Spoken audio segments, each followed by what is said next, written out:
Okay, nandito ako ngayon para gawin yung task ko. Task namin. Na talagang paghihirapan ko. Lalong i-edit.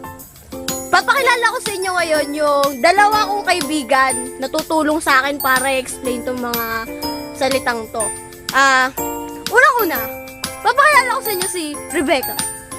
Maganda siya. Oo. Kaso napatigil siya sa pagtayo kasi sinabi ko maganda siya. Lapit na! Ano ba? Dito na! Tara dito! What's up mga kaigan? Oh. Tapos, pangalawa, ipapakilala ko sa inyo yung babaeng mahal ko. Girlfriend ko. Joke lang yun.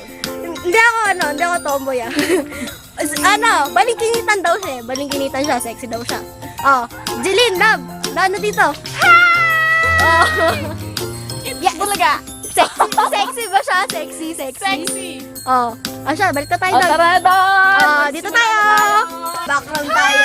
Ano bang gagawin natin ngayon? Yan. Binigyan ko sila ng salita na i-explain nila. Ay, hindi. Gagamitin nila sa sentence, sa isang pangungusap. Yan. Sisimulan ko Ito, lagi ito sa magjowa. Magselos, jealous, manibugho. Yan. Mahirap ang manibugho, lalo na kung walang kayo. Beka, ano sa'yo? Ikalawang salita?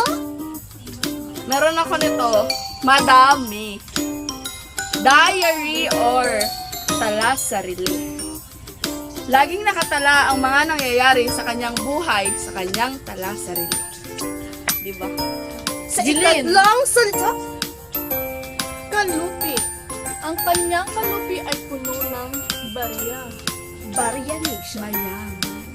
Mayaman siya sa barya. Arcade. Sa barya.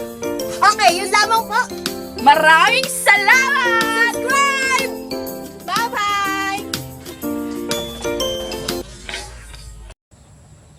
May iso, may baso, anong tunog?